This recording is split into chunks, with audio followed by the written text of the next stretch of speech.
It's time for today's travel and cruise industry news. With the latest from travel and cruises around the world, here's your host, Chillie Falls. Good morning, welcome to Travel and Cruise Industry News. On this, the 8th day of December 2022, coming to you somewhere out in the ocean. We're en route from Georgetown and Grand Cayman yesterday until we go to Bimini tomorrow. So this is a sea day. We sail around Cuba later on in the day. I'm not sure we've got quite reached so where you can see Cuba off in the distance yet, probably not. But anyway, we're tootling along, heading for Bimini. Do have a couple news stories this morning. The headlines for today: the MSC Seascape was christened.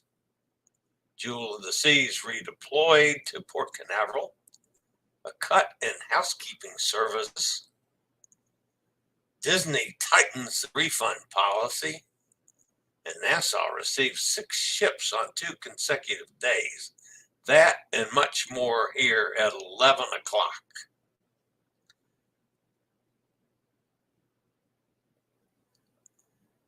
If you're listening via the podcast, welcome aboard as always. You can access the podcast via my blog, which is accessadventure.net, or wherever you get your podcasts from. Just search for Travel and Cruise Industry News, and that pops the Fat Travel Guy. And anytime you are listening to the podcast and want to jump over and see pictures or clips that I may be using on that day's show, there's always a link in the description to the podcast, so you can hop over to the video feed. So, pretty simple. All right, it's a busy day today. I've got this show. Then I'm taping my interview for tomorrow. And then the Cruise Amigos starting at 1.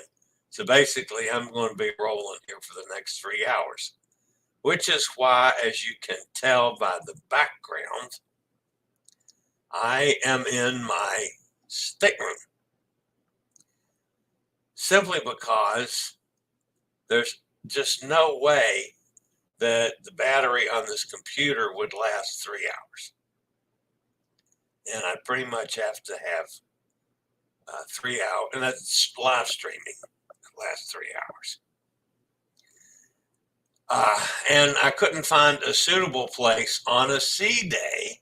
It'd be different if it was, a port day when the interior traffic wouldn't be so heavy, or special events going on, like where I've done the show the last 2 days in the Lincoln Center stage room.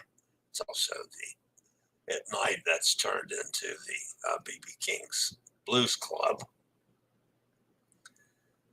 But that worked fine, but there's no electrical outlet in there. I did find an electrical outlet at the Ocean Bar. The lighting would not be quite as good, but it's right where I would be parked in the middle of where the bartenders and waitresses go back and forth from the bar into the lounge area, and that's a pretty busy bar. So I didn't think that would be all have been nice to be down in the middle of the action. I would have liked that, but to actually get in people's way on the crew, I didn't think that was such a good idea.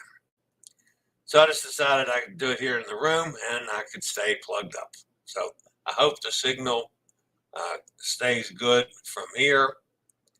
At least I'm not doing just that.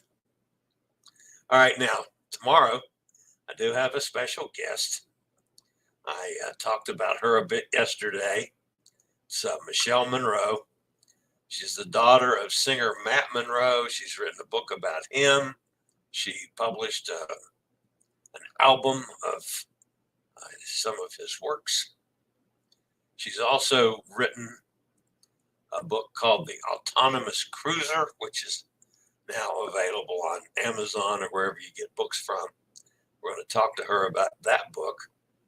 She lives in Shropshire, in the UK. She's also a special interest speaker for Celebrity P&O Princess Cunard, Fred Olsen, and Royal Caribbean. She's writing a series of cruise port guides for disabled passengers that will complement the autonomous cruiser, her book. So you can see why I'm looking forward to interviewing her. Some of you may have seen this morning I did a post about yesterday's excursion into Grand Cayman. And me and my little scooter did fine going to Grand Cayman. The tender was so much easier than it was at Half Moon Cay. I got the tender, number one, the ramp wasn't near as bad to get on the tender as it was at Half Moon Cay. So I just went kind of up a reasonable ramp with assistance of one of the guys.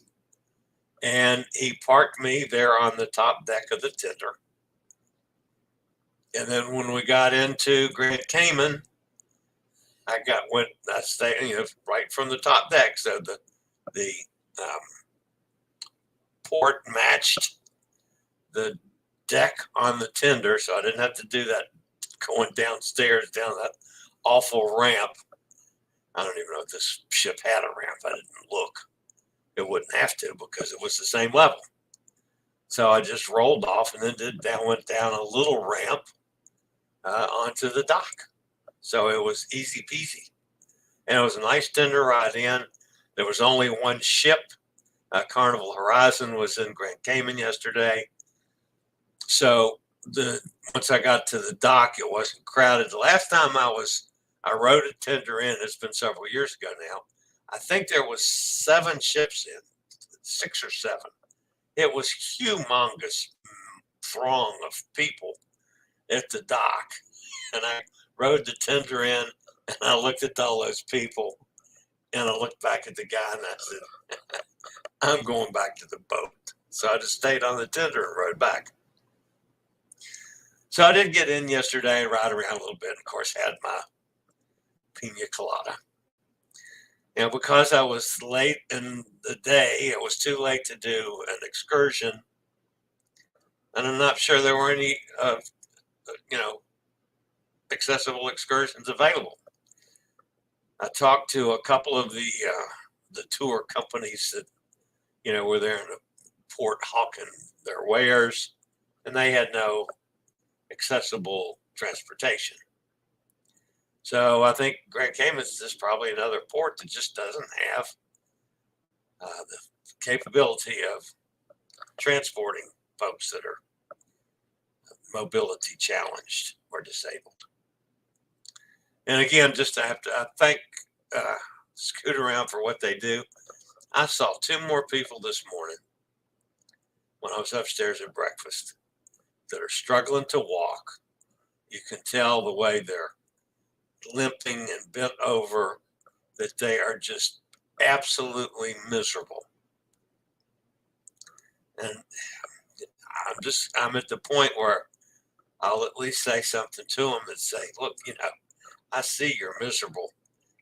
You need to really think about getting a scooter. I know people are embarrassed about doing it. They think it's, some kind of demeaning or whatever. It's not, folks. Get the scooter. It's not that expensive. I think 7 days out of them, it changes from port to port. But it's like $175 for a 7-day cruise, and you've got a scooter. I mean, that's not a whole lot of money for the benefit you get. So, again, hats off to Scootaround for the service they offer. It's just terrific. And, of course, I hope to know more about the WHILL Powerchairs. One of these cruises, I'm going to have a chair instead of a scooter just so I can see the difference and be able to talk a little bit better about it. But goodness knows I love the Scootaround scooters. They're the reason I can do what I do, and I am so appreciative of them and what they do for me. So, All right, I'll be back with some news right after a quick break from one of our network sponsors. All right, the top story has to deal with the Seascape.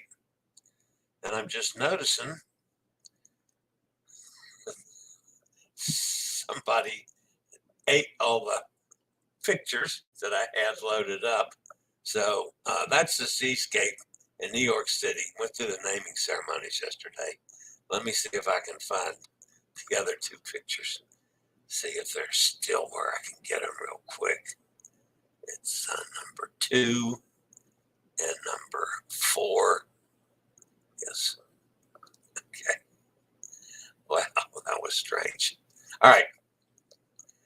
The Seascape, the newest flagship of MSC Cruises, officially joined the fleet when the Seascape was christened in a gala event in New York City with more than 3,000 VIP cruise officials, local authorities, and travel partners in attendance. The ceremony took place at the Manhattan Cruise Terminal, emphasizing the cruise line's commitment to the North American market and forging the cruise line's connection to what will become a new MSC home port in April 2023 with the MSC Meraviglia.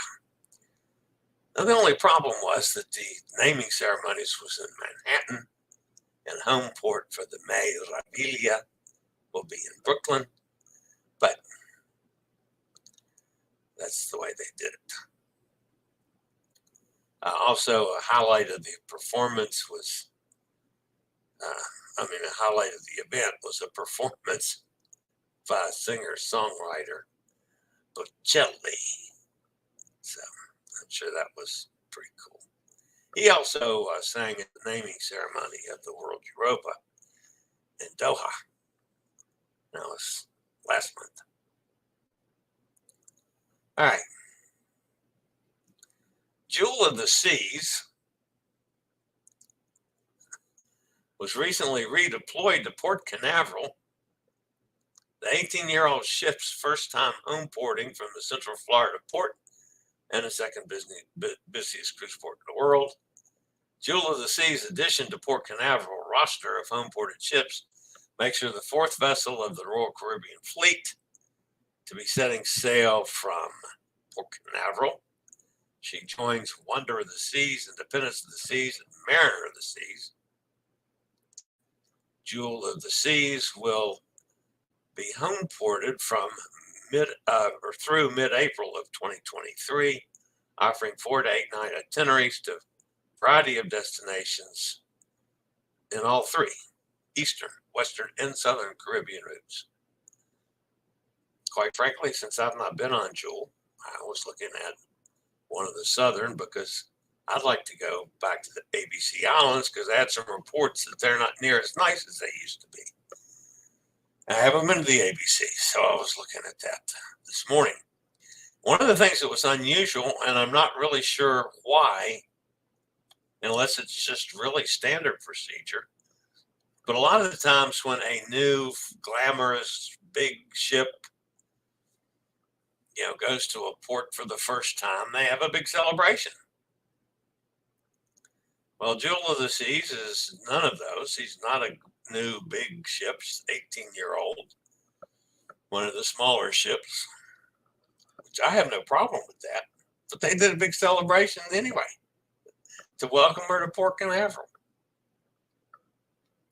And they had the dignitaries and all that stuff like she's a brand new ship. So anyway, congratulations to Jewel of the Seas. I hope that, I'm planning on getting on her one of these days. All right, some of you know that I was on Quantum of the Seas. Well, Quantum of the Seas is in the news again, and it's not something that we're going to like. It appears, now this is going strictly from an appearance position, folks. This is not an industry-wide thing yet. But Royal Caribbean appears to be testing a change in housekeeping services And they're using Quantum of the Seas, which is down in Australia. So, I mean, it's a little different situation. It's a little different market. But still, it's a test that they're running. It has to be. Basically, they're cutting the housekeeping services in half. Traditionally, cruise travelers have enjoyed both morning and evening stateroom services to refresh their cabins. You know, they come in and they, at night, turn your bed down, they tidy up. If you got any dirty towels, they replace them. You know, and then of course in the morning they come in and make your bed, clean the whole room, replace all your towels and linens and whatever.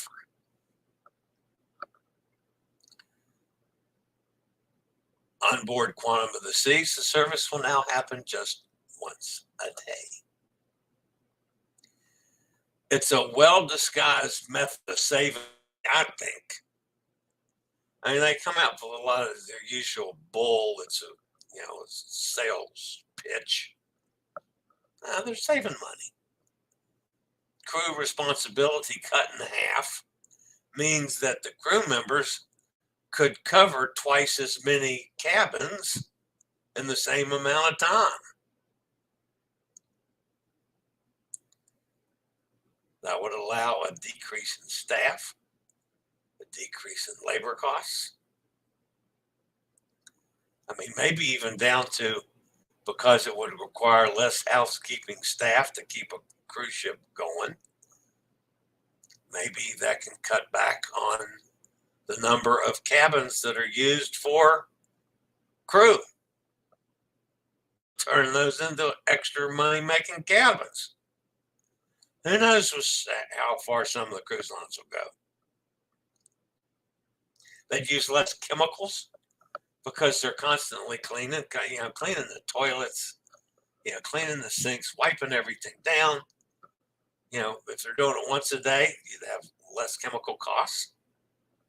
And clearly there'd be a whole lot less going on in the laundry because somebody on a cruise might have to use the towel twice. That'd be awful. Instead of using 3 towels a day, use one several times. So that's going to save laundry costs, personnel costs, chemical costs there. Looks to me like it's an entire deal to save money.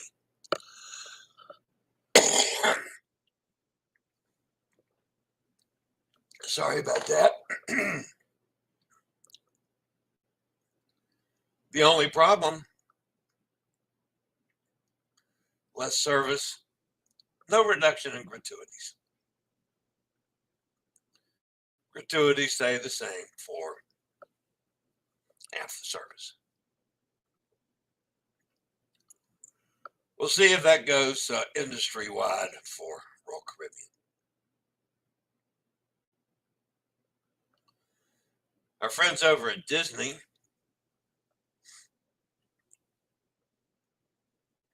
many cruise lines have been extremely lenient with cancellation and refund policies since sailing restarted. While strict pandemic protocols were still in effect, Disney Cruise Line is now tightening their policies with a shorter refund window and requiring tests for guests to take advantage of the policy.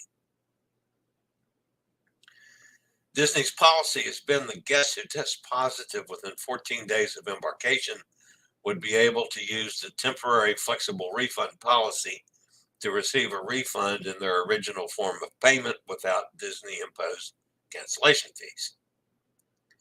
Guests also have the option to apply their cruise fare toward a future sail date if applicable. Now that policy has quietly been shortened for all bookings made on or after December 9th. The cancellation window is just 10 days rather than 14.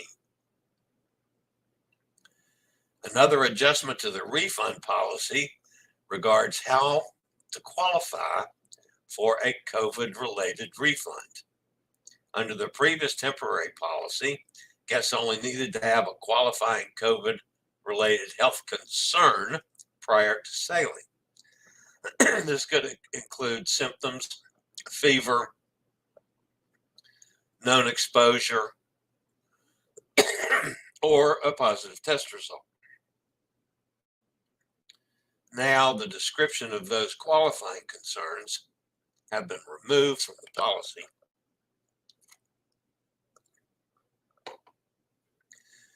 And it only notes that guests who test positive can apply for the cancellation or move their fare to a future sailing.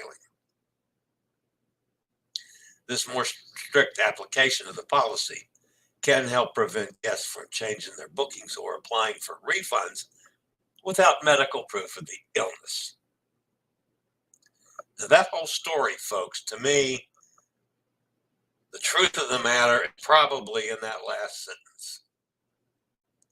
People have been trying to get over on the cruise lines, in this case, Disney, by canceling without having really a reason to cancel, just because they wanted to. So I'm sure there's some fraudulent offers involved, and that's at least part of what they're doing. Anyway, tightened up. I can't say I blame them. This is one I really can't fuss about. So, and I hope sincerely, folks, if you are in a situation where you suspect that you may have, or you have done a self-test and you tested positive, then by all means, don't cruise.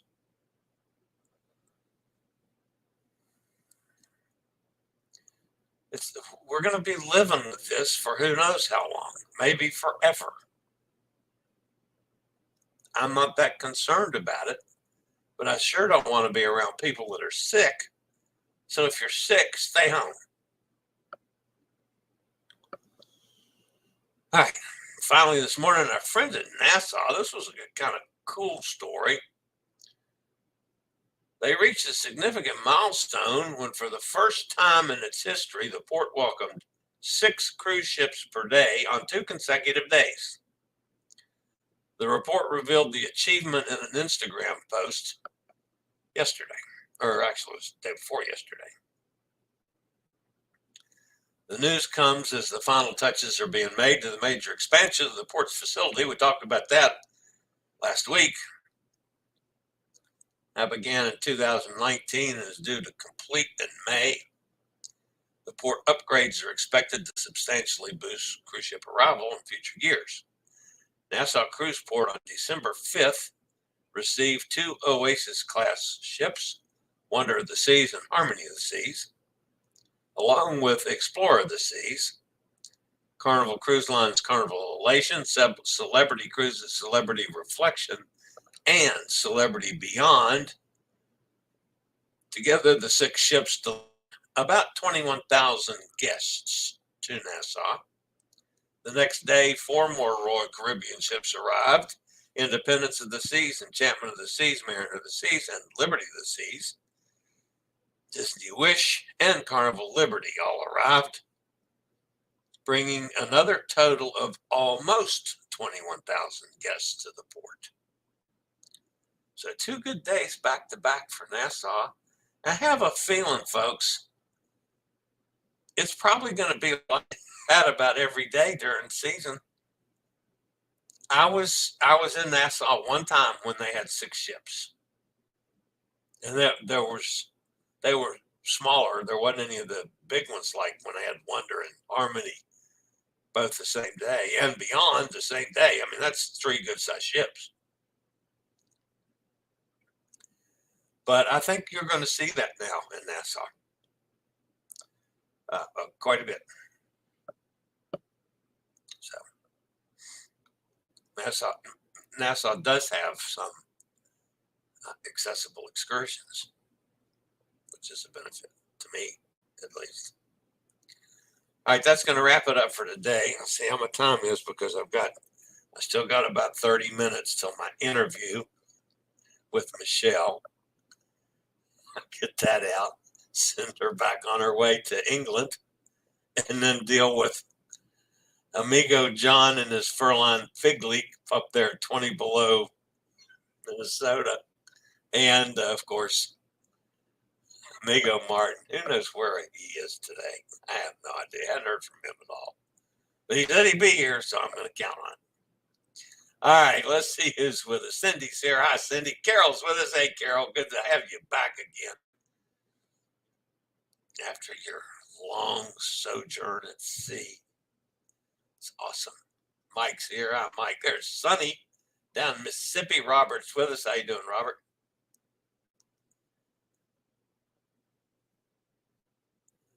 And Dennis is here. Hi, Dennis. Hotter Tom is with us. Wow, only 2 people on a Holland America cruise. I would have expected 75% to needing scooter. Only 2 people on a Holland America cruise? What? That didn't come out the way it should have, I'm afraid, Tom. You're over my head, which is not unusual. I would have expected 75% to me needing scooters. There's some kids on this cruise, Tom. It's not all old folks. Yeah. Like Holland America, it's a little heavier weighted toward the older clients. But there's some kids. One of the solo people that I talked to at lunch the other day, 21 years old. You guys just you don't ignore Holland America. The food's good. The entertainment's phenomenal. The service is great. Now they're very good cruises. Yeah, they don't have some of the bells and whistles like Carnival has. If you want to get on a roller coaster, go to Carnival. Or if you want to get on the bumper cars, go to Norwegian or whatever. But yeah, I'm perfectly satisfied with this cruise. I mean, other than there have been a few issues on the accessibility side, but they're gonna fix that. How would you define an accessible transport? It's a van or a bus that has a lift that can pick up or take one way or another a scooter or a wheelchair, a power wheelchair. I mean, a normal wheelchair can get folded up if somebody can transfer it to the seat of a vehicle. That folded up. But it's a situation like a scooter or a power wheelchair, they're not necessarily foldable. I mean, they have to come apart to be loaded, and that's messed up. But an accessible transportation would be a van, like the one I've used in Cozumel a bunch of times. I want to go down to No Name Bar. I take a van, and it's got a lift that lifts me up, puts me inside. I have to duck a little, and sitting on the scooter inside the van. But that's okay. It's only for about a 10-minute ride. Lift needed or just storage for the scooter? Can you go upstairs of a bus? Not very well. I can if I absolutely have to, if they've got some way of storing the scooter. Just like I can get into a hot tub. But other people in my arena can't. So I'll look for the situation of those that can't walk a little. Yeah, I can. If I have to.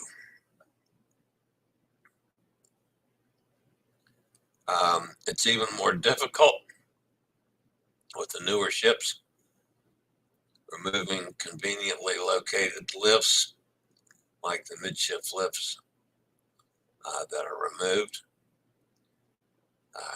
QM2, Queen Mary 2 has 4 sets of lifts.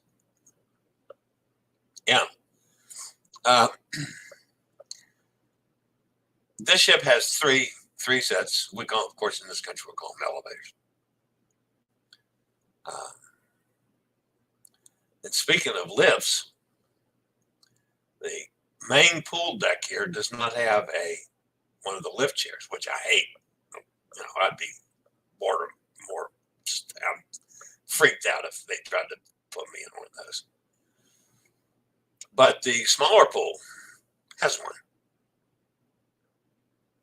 So, you know, if somebody really wanted to get in the water and doesn't mind the spectacle that I feel that gives, they have one for the smaller pool on the ship. But oddly enough, not for the main one, which I found surprising.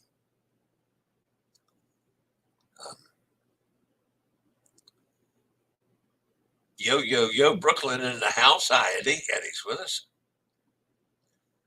Cindy says, I love Jewel of the Sea. Sailed her in 2012. Wow. I love Aruba and especially Curacao. Love the ABC Islands. I'll check that out. Me too. I was really surprised that the reports I got on, well, specifically on Aruba and Curacao, were just not near as nice as they used to be. I used to love them. I've always loved them. I love all three of them. So I want to go back and check that out and see for myself. Absolutely fish tosh. There's a labor shortage for the workers. Yeah.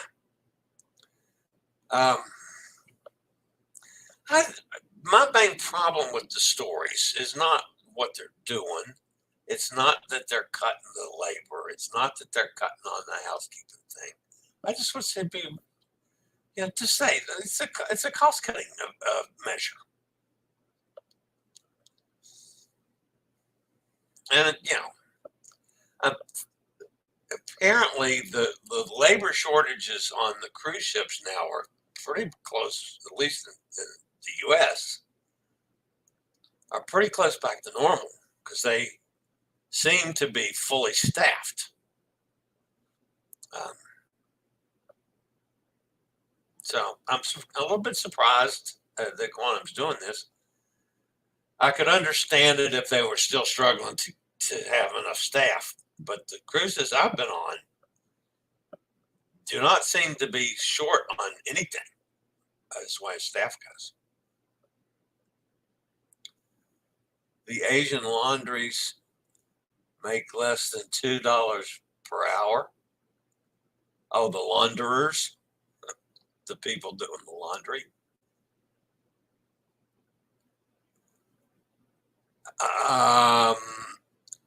Over in the Asian market, Dennis, or are you talking on any ship that they got some? No, they wouldn't have that on the regular cruise ships here, because you wouldn't get anybody to do the laundry. They're the lowest paid on board. I did not know that. That's something for me to investigate. I was not aware that the people working in the laundry were paid less than other staff members. I kind of figured that most staff members were, especially now that so many more people are included in the gratuities split, that they were all pretty much paid the same. Obviously, I'm totally wrong on that one. Disney would be better off continuing the policy instead of tightening restrictions. Well, I think so too, as long as we're going to have the problem. It just seems to me if they leave the restrictions, that's why I thought maybe there was something behind it where people are trying to screw them, get around it or something. Because you don't want to make a policy that's going to take the chance on bringing more COVID on your ship. So Yeah, I'm not sure I totally agree with that one, Dennis, either. It just seems I could see something else causing it, but yeah, I think they'd be better off too. Just leave it the way it is. Man, if you're sick, don't come get on a cruise. We'll protect your money. We'll get you on another cruise. Eddie says true. I agree.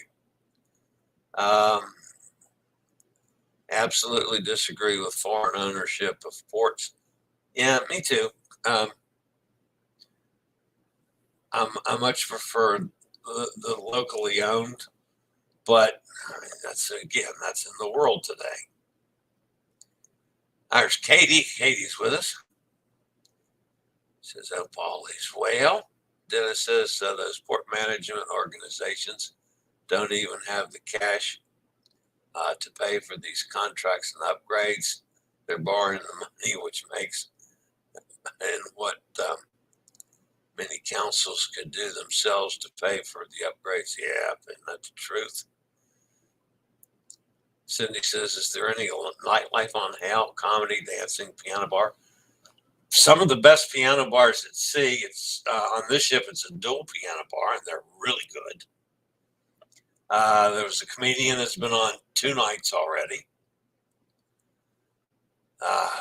Dancing everywhere. There's the Rolling Stones Rock Club, which obviously is rock music. There's the Blues Club. They do some dancing in there. Of course, there is some, for those that want a little culture, there's some classical music. You don't dance to that. They had a ballroom dancing session night before last. I got out in the middle of the floor and shot a little film of ballroom session. Yeah, I mean, there's just as much to do on this ship as any other ship, and I've been that way on every Holland American I've been on, just not quite the fancy bells and whistles that you have. I mean, there's a nice casino, numerous bars, and the food's great. They have an orange night instead of a white night. That was too late for me. There's late night activities that I never stay up for. Of course, Cindy, I never stay up for late night activities anywhere because I get up too early. But yeah, there's plenty to do on a Holland American ship. You're not going to be bored on a Holland American ship. There are millions in South Asia desperate for cruise ship jobs. This is one of the things that I have noticed on this. Now that I'm starting to catch a shot of a crew member and doing a little interview and post on Facebook and Instagram. There seems to be a higher percentage of Philippine folks on this ship. I mean, there's always Philippine crew on every ship, but there does seem to be a higher percentage on this ship, and I have no idea why that is. They're good staff. The bartenders are great. The lady that does my eggs Benedict is from the Philippines. I love her to death. She's really cool. I stopped in yesterday after I got back on board because there wasn't anything that was appealing to me in the way of food where I went to have my pina colada. So I was a little hungry by the time I got back on board. So I ran through the buffet just to see what they had. I usually don't eat the buffet at lunch. And my little gal that makes my eggs Benedict in the morning was sitting there carving roast beef. And I said, ooh, that looks good. I'll have a roast beef sandwich. carved me up a roast beef sandwich. I had a little roast beef sandwich yesterday. But yeah, she's fun. I like her a lot too. And then, of course, Rhea that was on the Meraviglia that met with Elizabeth and I in Cozumel she's Filipino as well. And she's the best bartender at sea. But anyway, I like her a lot. So, yeah. A reminder that even though the wages are absolutely low, it's still better than what they could make in their home country. Yeah, I know. And most of them, the ones that I've talked to that I've gotten to know over the years, they send, at least 50% of what they make home. And that's one of the reasons that I like to give the ones that are doing something special to me some cash, because they have to live also on the ships. And some of them now, they're not as bad as they used to be. It used to be that the cruise lines wouldn't pay the people until the end of the contract, which means they would get one huge paycheck, 6 months. Well, they don't do that anymore. Thank heavens. These guys get paid as they go. They paid, I don't know if it's weekly or bi-weekly or whatever. But back in the early days, a lot of the cruise lines paid them at the end of the contract. Then it says if you're sick, stay home, especially with the elimination of pre-cruise testing. Totally agree. The job doesn't protect you from getting it. Yeah. There's more people masking on the ship than I've seen for quite a while, and that's probably because, well, number one, yes, it is an older, a majority of older people. Let's put it that way. But I keep my mask in my pocket, so if I need it, it's handy. I'm still perfectly comfortable for the most part, not masking. I watch my distancing. And I try to stay away from kids that are coughing and crap. That one's the one that really bothers me is kids and people not taking care of their kids and getting on a cruise ship when the kids are sick. That one goes all over me. Good information on HAL. Never really looked at cruises on that line. Yeah, I rate HAL right up there. There's things to like and dislike about everybody. And I don't find anything to dislike about this other than the stupid bathroom doors. That's the biggest problem I've had with this ship, and they're going to fix that. Other than that, man, it's been just as good as, it's been every bit as good as our cruise Cindy on the Paradise. It's a little bigger than the Paradise. But it's a different type of entertainment overall, because Carnival's not going to have any classical music, for instance. And these guys, they play every night somewhere, either on the big stage, which is the girl stage on the ship, or in the normal stage that they use all the time, which is where I do the shows from. Lincoln Center Stage, it's called. At night, it becomes the Blues Club. So the room is used for two entirely different things. But yeah, it's really good. And it's crowded. The people turn out. They really like it. I'm surprised at how many people go for the classical music. I'm not that there's anything wrong with people that like classical music, because I enjoy classical music too.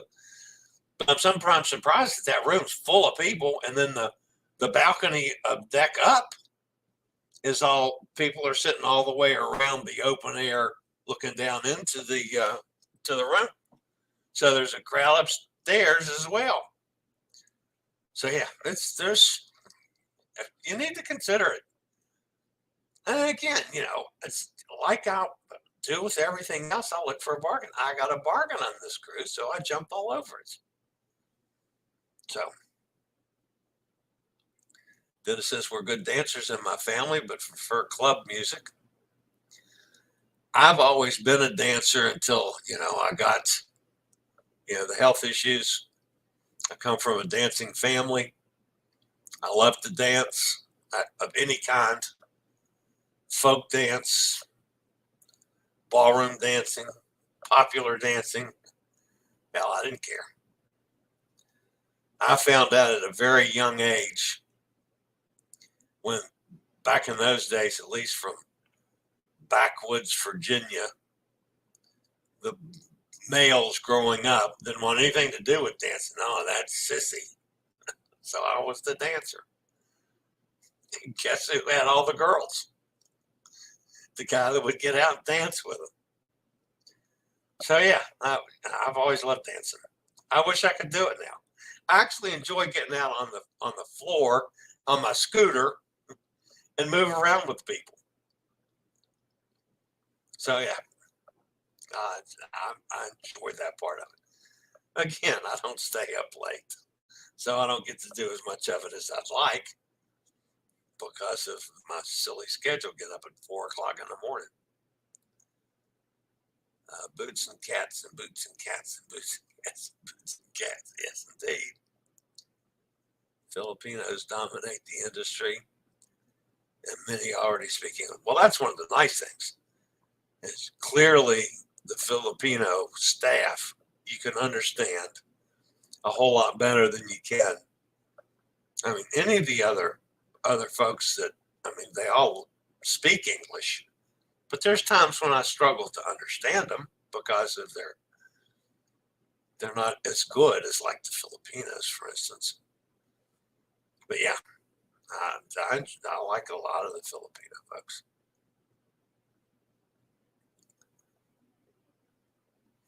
Dennis says you probably won't be meeting the dishwashers and laundress. Yeah, probably not, but I've gotten, and as much on this cruise as any, I've gotten, I've chatted, let's say, several times with some of the staff now. And I don't mind asking them about that. Yeah, they know what I do. They know a lot of the times I'm doing research. So maybe I'll see what I can find out. But yeah, no, I'm not going to be able to go down to the laundry. I understand that. Or go back in the kitchen and see the dishwashers. Yeah, probably not. They might put me to work, and that would suck. So,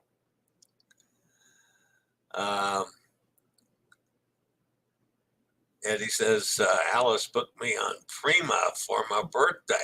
Very nice. I was looking at Prima and Viva this morning for a couple things. And I'll dangle this out, folks, because I can't officially say anything about it at this point. But there may be an announcement coming soon about the Norwegian Joy in a certain sailing. Oh, it might be involved with Mayday. Can't say a word yet, but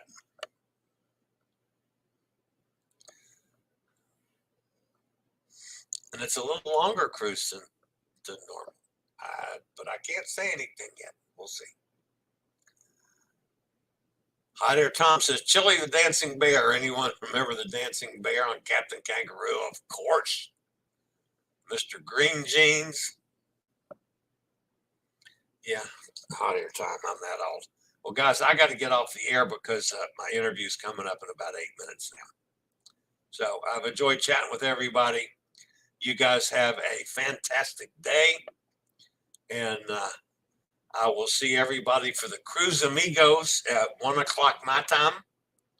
And then again tomorrow at 11 o'clock for Friday, Travel and Cruise Industry News from on board the Nieuw Statendam in Bimini in the Bahamas. That'll be happening tomorrow. All right, guys, as always, stay safe, stay healthy, think about cruising. Hopefully one day soon we'll all get together on the high seas. Have a fantastic day, everybody. See you tomorrow. I regularly post videos on all facets of the travel and cruise industry. So if you like to keep up with the latest in cruise ships, ports of call, cruises themselves, Chillie chats, and travel and cruise industry news, just hit the little subscribe button in the lower right-hand corner. Hit the bell notification so you'll be notified when a new video is up or we go live.